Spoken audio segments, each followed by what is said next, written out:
सबसे पहले मैं आपको गेम ऑफ थ्रोन्स की कुछ बातें बता देती हूँ। जैसे एशिया है या अलग अलग मुल्क है जिसमें इंडिया, पाकिस्तान, बांग्लादेश वगैरह शामिल हैं, वैसे गेम ऑफ थ्रोन भी एक अलग दुनिया है जिसका कॉन्टिनेंट यानी सबसे बड़ा किंगडम वेस्टरोस है। इसके अलावा बाकी यहाँ टोटल 7 किंगडम्स राज्य है। हर किंगडम को अपना अपना लॉर्ड संभालता है और इन 7 किंगडम्स को संभालने वाला किंग राजा होता है। अब शुरुआत होती है कुछ नाइट्स को दिखाने से। असल में वेस्टरोस के चारों तरफ एक बड़ी सी दीवार है जो दूसरी तरफ रहने वाले लोगों, जंगली जानवरों और शैतानी ताकतों को यहाँ आने से रोकने के लिए बनाई गई है और ये नाइट्स इस दीवार पर पहरा देते हैं। अब ये नाइट्स फिर दीवार की दूसरी तरफ जाती हैं चक्कर लगाने, जहाँ का अजीब नजारा देखकर वो दंग रह गई क्योंकि वहाँ पर बहुत सारी लाशें एक डिजाइन में पड़ी हुई थी। लाशों की हालत बहुत खराब थी। फिर अचानक वो लाशें अपने आप ही जिंदा हो जाती है। उनका चेहरा सफेद, आंखें नीले रंग की थी, होंठों पर खून भी लगा हुआ था जिस वजह से वो बहुत डरावनी लग रही थी। तब यहाँ एक डरावना सा ज़ॉम्बी जैसा दिखने वाला शैतान आ जाता है जिसे ज़ॉम्बी डीमन कहा जाता है, जो आते ही बड़ी बेरहमी से 2 नाइट्स को मार देता है। तीसरा नाइट ये देखकर काफी डर गया, फौरन वहाँ से भागकर विंटरफेल आ जाता है जो दरअसल वहाँ का एक किंगडम है और ये किंगडम उस दीवार के सबसे पास वाला किंगडम है। जैसे वो नाइट आगे बढ़ा,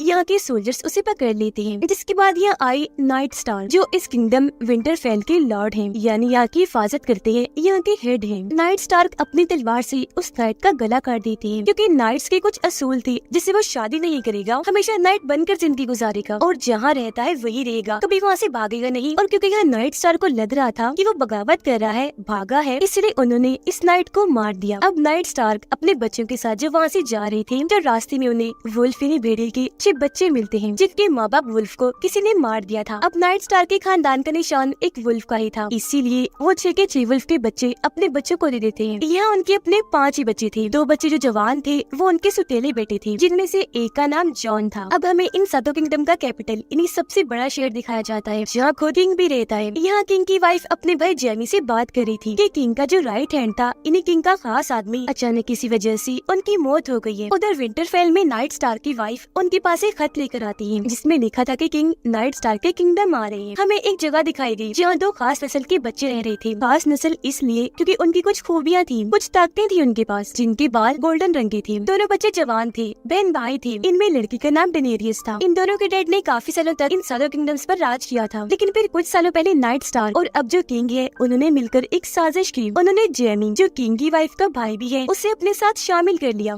जिस पर जेमी ने डेनेरियस के डैड राजा को मार दिया क्योंकि वो उनका गार्ड हुआ करता था उस टाइम। और अब अपने डैड का बदला लेने के लिए डेनेरियस का भाई अपनी बहन की शादी किंगडम्स के सरदार से करवाना चाहता है, क्योंकि उसका मानना था कि अगर मेरी बहन डेनेरियस की शादी सरदार से हो गई तो उसकी इतनी बड़ी फौज मेरी हो जाएगी, जिसके बाद मैं कैपिटल शहर पर हमला करके सभी किंगडम्स का राजा बन जाऊंगा। उधर किंग नाइट स्टार की किंगडम आ ही जाती है। किंग के आते ही सभी लोग इज्जत में उनके सामने झुक जाते हैं। यहाँ हमें किंग की वाइफ का एक और भाई दिखाया गया, लेकिन वो बोना था जिसे राजा की वाइफ खास पसंद नहीं करती थी, लेकिन उनका जो भाई था जेमी, वो उसे बहुत प्यार करता था। किंग यहाँ इसलिए आई थी ताकि वो नाइट स्टार को अपना राइट हैंड खास आदमी बना ले। यहाँ हमें पता चला कि किंग नाइट स्टार की छोटी बहन से शादी करना चाहती थी, लेकिन नाइट स्टार के बेटे को ये बात पसंद नहीं आई, इसीलिए उसने अपने डैड की बहन को अगवा करके पहले उसके साथ गलत किया और फिर उसे जान से मार दिया, जिस वजह से किंग को बहुत दुख हुआ। अब किंग नाइट स्टार की बहन से तो शादी नहीं कर सके, लेकिन अब अपने बेटे की शादी नाइट स्टार की बेटी से करवाना चाहते हैं। डेनेरियस की शादी सरदार से हो ही गई, लेकिन सरदार का बर्ताव डेनेरियस के साथ खास अच्छा नहीं था। वो उसके साथ काफी बुरा पेश आता था, लेकिन फिर भी दोनों जिंदगी गुजार ही रहे थे। लेकिन क्योंकि डेनेरियस को सरदार की जुबान समझ नहीं आती थी, इसीलिए वहाँ के लीडर डेनेरियस को 3 तोहफे देता है। पहली चीज थी 3 किताबें जो यहाँ की जुबान की थी। दूसरा था एक आदमी जो अब से डेनेरियस का ट्रांसलेटर बनेगा, यानी वो इन लोगों की जुबान का तर्जुमा करके डेनेरियस को बताया करेगा। और तीसरी चीज थी 3 ड्रैगन के अंडे जो काफी बड़े थे, लेकिन वक्त के साथ साथ पत्थर जैसे बन गए थे।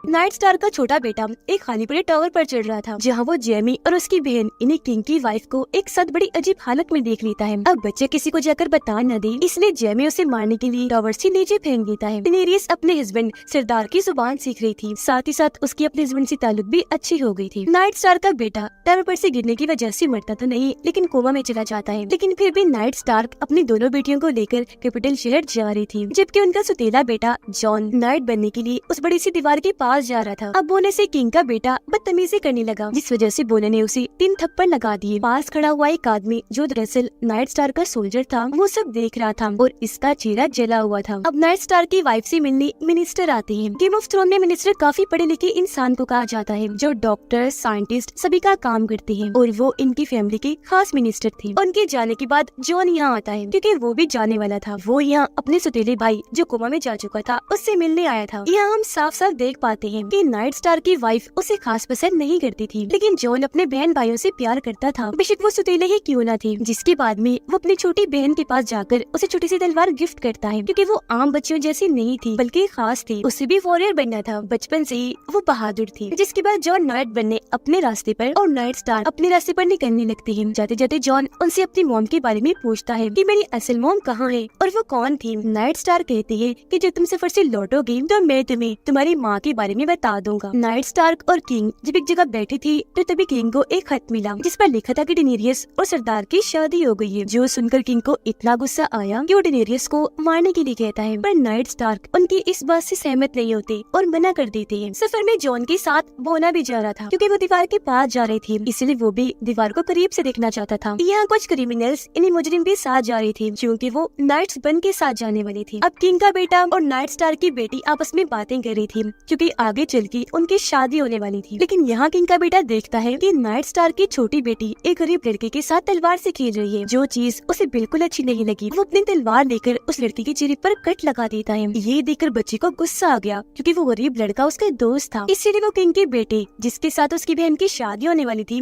उसे मारने लगती है। पर वो खुद को छुड़वा कर नाइट स्टार की बेटी को भी नीचे गिराकर उसे मारने लगता है। पर तभी यहाँ बच्ची का वुल्फ आकर किंग की बेटे के हाथ पर काट लेता है, जिससे वो काफी जख्मी हो गया। तलवार भी उसके हाथ से छूट गई। तब नाइट स्टार की बेटी उसकी तलवार फौरन उठाकर तालाब में फेंककर यहाँ से भाग जाती है। अब नाइट स्टार का बेटा जो कोमा में था, उसे मारने के लिए एक आदमी आता है, जिसके पास खंजर था। इससे पहले वो बच्ची को नुकसान पहुँचाता, यहाँ नाइट स्टार की वाइफ इन्हीं बच्ची की मॉम आकर उसे रोक देती है, क्योंकि इस वक्त वो यहीं छुपी हुई थी। वो उस आदमी से उसका खंजर छीन लेती है। तब यहाँ उनका वुल्फ आकर उस आदमी की गर्दन पर काट लेता है, जिससे उसका इतना खून बहता है कि मौके पर ही उसकी मौत हो जाती है। इस वजह से नाइट स्टार की वाइफ को भी अजीब लगने लगा और वो अपने हस्बैंड नाइट स्टार से मिलने के लिए निकल जाती है। अब क्योंकि नाइट स्टार की बेटी की वुल्फ ने किंग की बेटे को काटा था, इसीलिए वो उसे वहाँ से भगा देती है, ताकि कोई उसकी वुल्फ को मार ना दे। पर सिपाही उसे पकड़कर किंग के पास ले जाते हैं। यहाँ किंग का बेटा और खुद उसकी बहन झूठ बोल देते हैं कि इसकी वुल्फ ने किंग के बेटे को बिना बात के ही काटा है। वो ये नहीं बताते कि किंग के बेटे ने भी काफी बुरा किया था। वो अपनी बहन को झूठ बोलता हुआ देखकर नाइट स्टार की छोटी बेटी काफी गुस्से में आ जाती है, इसीलिए वो अपनी बहन को मारने लगती है। तो यहाँ किंग सजा सुनाती है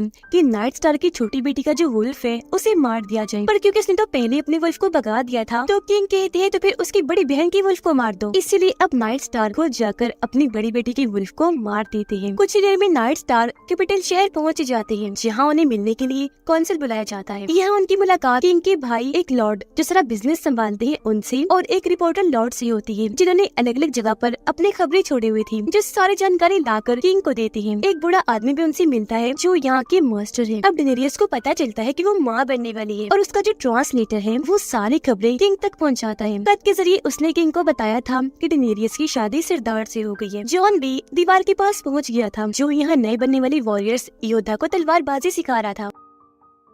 उसके अंकल इन्हें नाइट स्टार के भाई उसे बताते हैं कि मैं दीवार की दूसरी साइड पर जा रहा हूँ, क्योंकि मैं एक रेंजर हूँ और एक रेंजर ही चक्कर लगाने, छानबीन करने दीवार के उस पार जा सकता है। अब विंटरफेल में नाइट स्टार की उस बेटे की आंख खुल जाती है, जो कोमा में चला गया था। होश में आने पर उसे पता चलता है कि मेरी दोनों टांगे खराब हो गई है। उसे तो ये तक याद नहीं था कि मुझे टावर से गिराया किसने था। नाइट स्टार की वाइफ कैपिटल शहर पहुँच जाती है, जहाँ उनके हस्बैंड थे। वो यहाँ आकर लॉर्ड से मिली, जिसके साथ वो बचपन में रहा करती थी। बचपन में ये लॉर्ड उन्हें पसंद करता था। नाइट स्टार की वाइफ को लगता है कि वो आज भी मुझे पसंद करता है, इसीलिए वो उस पर गुस्सा करती है, क्योंकि वो तो उसे अपना छोटा भाई समझती थी। अब थोड़ी ही देर में यह नाइट स्टार भी आ जाती है। उनकी वाइफ उन्हें वो खंजर दिखाती है, जिसके जरिए उस आदमी ने उनके बेटे पर हमला करने की कोशिश की थी। ये खंजर बहुत ही खास और महंगे स्टील से बना था। इस स्टील को गेम ऑफ थ्रोन में बहुत कीमती माना जाता है। यह लॉर्ड बताता है कि ये खंजर तो होने का है, यानी किंग की वाइफ के भाई का। पर इन चीजों में ज्यादा ना पड़े, इसलिए नाइट स्टार अपनी वाइफ को वापस किंगडम विंटरफेल भेज देते हैं। साथ ही नाइट स्टार्क अपनी छोटी बेटी को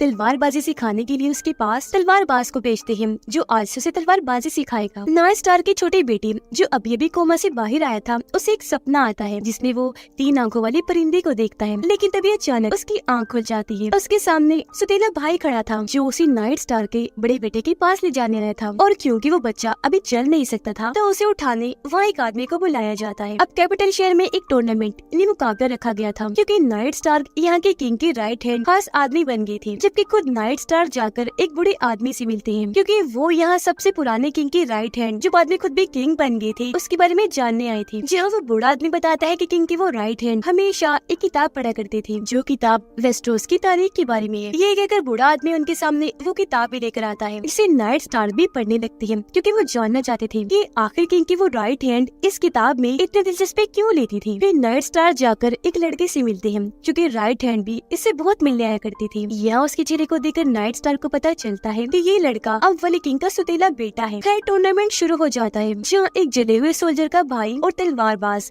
एक दूसरे के मुकाबले में आते हैं। इनका मुकाबला था कि दोनों ने एक दूसरे को घोड़े पर से गिराना है और जो भी पहले घोड़े से गिर गया वो हार जाएगा, जिसने गिराया होगा वो जीत जाएगा। अब यहाँ जले हुए सोल्जर का भाई बहुत खतरनाक था क्योंकि अपने भाई का चेहरा इसने ही जलाया था। जैसे उनका मुकाबला शुरू हुआ सोल्जर का भाई तलवारबाज की सीधा गर्दन पर रॉड देकर मारता है, जिससे वो इतना जख्मी हो गया कि फौरन नीचे गिर जाता है, तेजी से उसका खून बहने लगा, जिस वजह से तलवारबाज की वहीं मौत हो जाती है। नाइट स्टार की वाइफ जब विंटरफेल जाने के लिए निकलने लगी तो वहाँ उन्हें बोला दिख जाता है, इसीलिए वो अपने सिपाहियों को कहकर उसे पकड़वा लेती है। अब टूर्नामेंट में अगला मुकाबला एक प्रिंस, राजकुमार और जले हुए सोल्जर के भाई के बीच में था। जैसे मुकाबला शुरू हुआ तलवार मारकर प्रिंस उसे बड़ी आसानी से नीचे गिरा देता है। अब क्योंकि सोल्जर का भाई हार गया था इस वजह से उसे इतना गुस्सा आया कि वो फौरन खड़ा होकर प्रिंस को मारने लगा। अपने भाई की इस हरकत पर जले हुए सोल्जर को बहुत गुस्सा आया। वो जल्दी से मैदान में आकर अपने भाई को रोकता है, उससे लड़ने लगा। ये चीज देखकर किंग को बहुत गुस्सा आया। वो फौरन उठ खड़े हुई, चिल्लाकर उन्हें लड़ाई बंद करने को कहती है। तब सोल्जर का भाई गुस्सा होकर वहाँ से चला जाता है। नाइट स्टार जब रिपोर्टर लॉर्ड से बात करती है तो यहाँ उन्हें बहुत बड़ी जानकारी मिलती है। रिपोर्टर लॉर्ड बताते हैं कि सबसे पहले किंग की राइट हैंड जिसके बारे में अब जानकारी इकट्ठा कर रही है, उनकी मौत कुदरती तौर पर नहीं हुई थी बल्कि उन्हें जहर देकर मारा गया था। नाइट स्टार की बेटी बिल्ली का पीछा करते करते एक काफी बड़े केव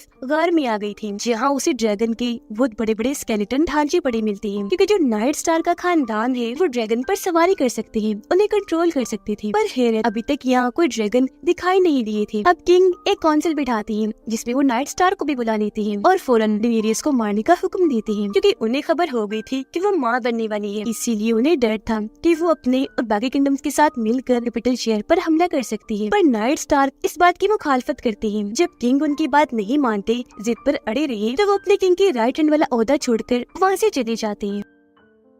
वो सामान पैक करके निकलने ही वाले थे कि तभी उनके पास लॉर्ड आता है जो उन्हें एक औरत से मिलवाता है जिससे मरने से पहले किंग की राइट हैंड भी मिली थी और ये औरत अब वाले किंग के सुतीले बेटे की माँ थी। इस चीज से नाइट स्टार्क ये पता लगाना चाहते थे कि आखिर किंग की वो राइट हैंड अब वाले किंग के सुतीले बेटे में इतनी दिलचस्पी क्यों दिखा रही थी। कैपिटल शहर में जेमी नाइट स्टार को अपने सोल्जर की मदद से घेर लेता है क्योंकि वो जान चुका था कि मेरे बोने भाई को नाइट स्टार की वाइफ ने अगवा कर लिया है। अब जैसे ही नाइट स्टार के सिपाही आगे बढ़े, जेमी उनसे लड़ने लगता है। जो भी आगे आ रहा था वो तलवारों से सबको मारता जा रहा था, किसी के सीने में तलवार घुसाकर तो किसी की आंखों में, और ऐसे ही उसने नाइट स्टार के सभी सोल्जर्स को मार दिया और खुद नाइट स्टार से लड़ने लगा। यहाँ उनके बीच काफी देर तक तलवारबाजी चलती रही, लेकिन तभी पीछे से जेमी का सिपाही आकर नाइट स्टार के टांग में तलवार घुसा देता है जिससे वो इतना जख्मी हो गई कि फौरन वही बेहोश हो जाती है। जब उनकी आंख खुली तो वो अपने सामने किंग और उनकी वाइफ को पाते हैं। यहाँ उनकी वाइफ नाइट स्टार के बारे में कुछ उल्टा सीधा बोल देती है, जिस बात से गुस्सा होकर किंग उन्हें थप्पड़ मार देती है और नाइट स्टार को दोबारा यहाँ का राइट हैंड बना देती है। डेनेरियस ड्रैगन की अंडे को आग में रख देती है। फिर जैसे उसे उठाने लगी वो उसकी सर्वेंट आकर खुद अंडा पकड़ लेती है ताकि उसकी हाथ न जल जाए। पर हैरत या उसके सर्वेंट के दोनों हाथ जल जाते हैं जबकि डेनेरियस को कुछ नहीं होता। जंगल में नाइट स्टार के दोनों बेटे और सुतीला बेटा घोड़े पर सवारी कर रही थी, जिस बीच छोटा बेटा जो कोमा से बाहर आया था वो इनसे अलग हो जाता है। जहाँ तभी कुछ अजीब लोग आकर उसे पकड़ लेते हैं। ये लोग जंगली थे जो दीवार के उस पार से आए थे। इससे पहले वो बच्चे को पकड़ते या उसके दोनों भाई आकर तीर मारकर जंगली आदमी को तो मार गिराते हैं, लेकिन जंगली लड़की को पकड़कर उसे बंदी बना लेते हैं। उधर बोने को जब सबके सामने पेश किया गया तो वो कहता है कि मेरी तरफ से एक आदमी आपके सिपाही से लड़ेगा, अगर तुम्हें जीत गया तो आपको मुझे छोड़ना होगा। इस बात पर सब मान तो गए, पर वो बोना था, लड़ेगा कैसे? सब यही सोच रहे थे और हंस रहे थे। जहाँ तभी सामने एक सोल्जर आया जो बोने की तरफ से लड़ने का फैसला करता है। किंग जब शिकार पर थे तो शराब पीने की वजह से उन्हें बहुत नशा चढ़ा हुआ था और उनकी तबीयत खराब भी हो रही थी, लेकिन उनका जो साथी था वो अब भी मुसलसल किंग को शराब पिलाई जा रहा था। जो सोल्जर बोने की साइड से लड़ रहा था वो दूसरे सोल्जर को अच्छा मजा चखाता है। वो काफी मारने के बाद उसकी गर्दन में तलवार घुसा देता है, जिससे उसका खून बहुत तेजी से बहने लगता है। जिसके बाद बोने का सोल्जर उठाकर दूसरे सोल्जर को खाई में फेंक देता है। अब क्योंकि वो जीत गया था इसलिए नाइट स्टार की वाइफ को और उनकी बहन को बोने को छोड़ना ही पड़ता है। नाइट स्टार कुछ किताबें पढ़ रही थी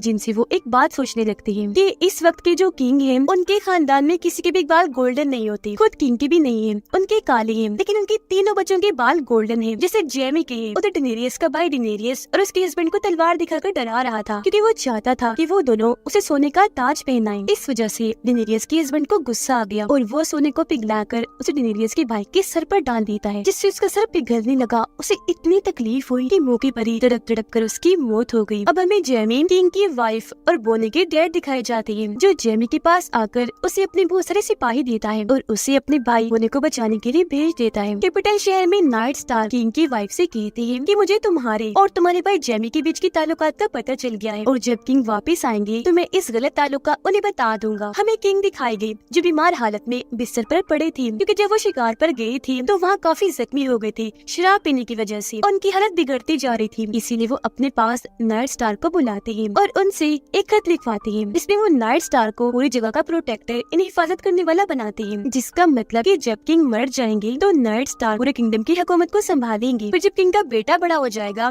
तो थ्रोन, यानी तख्त, राजगद्दी उसे मिल जाएगी, मतलब अगला किंग उसे बना दिया जाएगा। पर नाइट स्टार किंग के बेटे की जगह थ्रोन की असली हकदार का लिखता है। वो ये नहीं लिखते कि राजगद्दी उसे मिली, बल्कि वो ये लिखते हैं कि जो इसके काबिल होगा, जो इसका हकदार होगा, वही किंग बनेगा।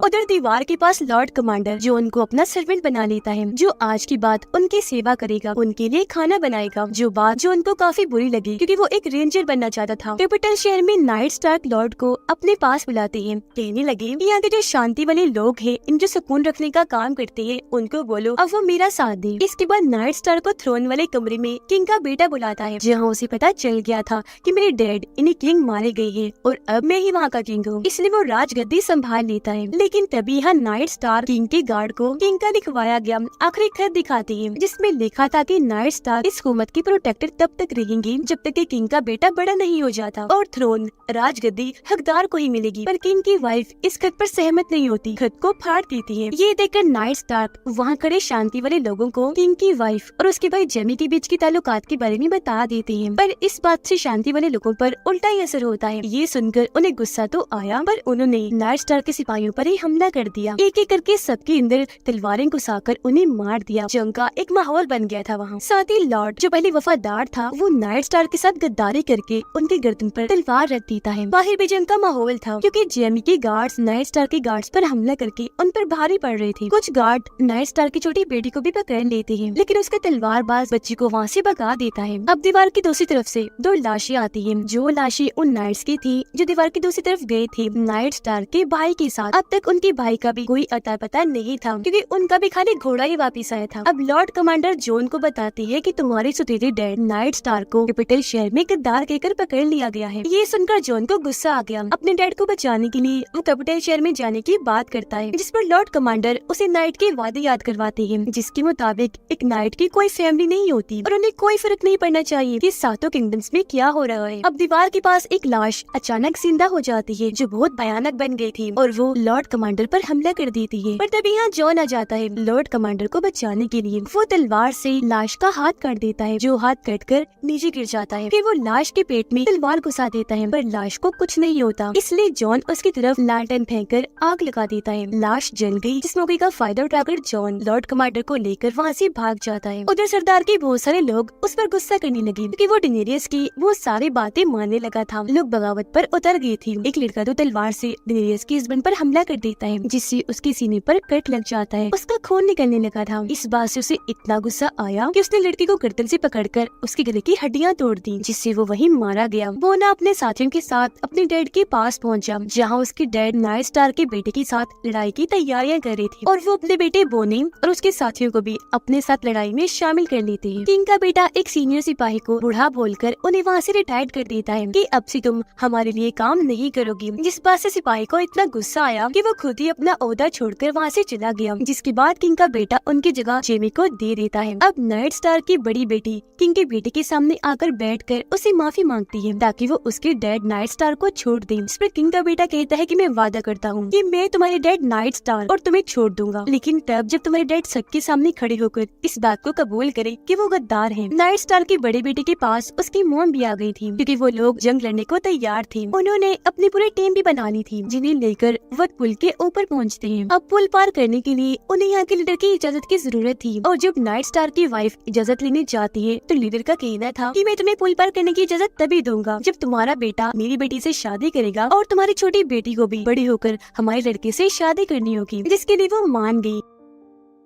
तब लीडर भी पुल पार करने की इजाजत दे देता है। लॉर्ड कमांडर की जो ने क्योंकि जान बचाई थी, इस वजह से वो उससे बहुत खुश थी और उसे अपने खानदानी सबसे पुरानी खास लोहे की तलवार देती है इनाम के तौर पर। डेनेरियस के हस्बैंड की छाती पर जहाँ तलवार लगी थी उस वजह से वो इतना जख्मी था कि उसकी हालत खराब हो रही थी। वो इतना कमजोर हो गया कि अपने घोड़े से ही नीचे गिर जाता है, जो देखकर उसके लोग उल्टी उल्टी बातें बनाकर गद्दारी करने का सोचते हैं क्योंकि ये लोग उससे अपना सरदार मानते हैं जो ताकतवर हो न कि कमजोर। ये देखकर डेनेरियस वहाँ की एक औरत मिलती है जो जादूगरनी थी क्योंकि जादू वगैरह जानती थी। उसी डेनेरियस अपने हस्बैंड को बिल्कुल ठीक करने का कहती है। जादूगरनी कहती है कि मैं तुम्हारे हस्बैंड को ठीक तो कर दूंगी पर इसके बदले में तुम्हें एक जान देनी पड़ेगी वरना ये मर जाएगा। जिसके बाद वो सरदार के घोड़े को वहाँ बुलाकर अपने हाथों से ही उसे मार देती है। अगले दिन जेमी के डैड के कैंप पर हमला हो गया। उन्होंने दूसरी फौज का काफी बहादुरी से सामना करके इस जंग को जीत लिया, पर उन्हें पता चला कि तो नाइट स्टार के बड़े बेटे की चाल थी। उसने सिर्फ 2000 सिपाही यहाँ भेजे थे हमला करने के लिए ताकि उनका ध्यान भटके और खुद वो जाकर जेमी को पकड़ ली। होता भी बिल्कुल ऐसा ही है। नाइट स्टार का बेटा जेमी के सिपाही को बड़ी आसानी से हराकर आखिर में जेमी को भी पकड़ लेता है, उसे जख्मी करके बंदी बना लेता है। कैपिटल शहर में नाइट स्टार अपने बेटियों को बचाने के लिए किंग के बेटे की बात पर राजी हो जाती है और सबके सामने आकर खुद को गद्दार मान ही लेते हैं। पर किंग का बेटा जो बहुत बेईमान था वो वादा खिलाफी कर देता है, अभी भी उन्हें माफ नहीं करता बल्कि अपने सिपाही को कहकर उनका सर कलम करवा देता है इसलिए कि वो गद्दार है और इस तरह उनकी मौत हो जाती है। भीड़ में खड़ी ये सब कुछ नाइट स्टार की बेटी भी देख लेती है। उसे बहुत दुख हुआ पर तभी उसके अंकल उसे भीड़ में से साइड में ले जाकर उसके बाल काट देती है ताकि कोई उसे पहचान न सके और उसकी जान बच जाए। नाइट स्टार की बेटी और उसकी वाइफ को भी पता चल गया था कि किंग के बेटे ने उन्हें मरवा दिया है, जिस बात से दोनों को काफी दुख हुआ। उसका बेटा तो गुस्से में और दुख में जैसे पागल हो गया था। अब नॉर्थ के सारे सिपाही नॉर्थन एरिया को बाकी किंगडम से अलग कर देते हैं और अब यहाँ का नया किंग वो नाइट स्टार के बेटे को बना देते हैं और डेनेरियस का बच्चा मरा हुआ पैदा होता है क्योंकि ये सब कुछ उस जादूगरनी ने किया था, जिस वजह से उसका बच्चा मरा हुआ पैदा हुआ लेकिन उसके हस्बैंड की जान बच गई। डेनेरियस जब अपने हस्बैंड के पास जाती है तो उसकी सिर्फ आंखें खुली थी, न वो बोल सकता था न ही हिल सकता था, यानी वो बिल्कुल एक जिंदा लाश की तरह था। पता चलता है कि ये सब कुछ उस जादूगरनी ने जानबूझ के किया था क्योंकि उसका हस्बैंड यहाँ के लोगों को परेशान किया करता था। अब क्योंकि वो जिंदा लाश था तो ना चाहते हुए डेनेरियस उसके ऊपर तकिया रखी खुद उसे जान से मार देती है, फिर उसकी लाश को जलाने की सारी तैयारियां कर देती है। वो ड्रैगन के अंडों को भी आग में रख देती है और खुद भी उसमें बैठ जाती है। काफी टाइम के बाद जब आग बुझ गई तो लोग वहाँ चेक करने के लिए आए, जहाँ हम बड़ा ही हैरान करने वाला सीन देखते हैं। आग की वजह से उसके सारे कपड़े जल गए थे पर डेनेरियस को जरा भी कुछ नहीं हुआ था और तो उसके तीनों अंडों में से ड्रैगन निकलकर बाहर आ गए थे जो डेनेरियस के कंधे पर आकर बैठ जाती है। ये देखकर ट्रांसलेटर काफी हैरान रह गया। वो और कुछ लोग वहाँ डेनेरियस के सामने घुटनों के बल बैठ गए, उसके सामने झुक जाती है क्योंकि वो जान गए थे कि डेनेरियस बहुत खास है। और इसी के साथ पहला सीजन इधर ही खत्म हो जाता है।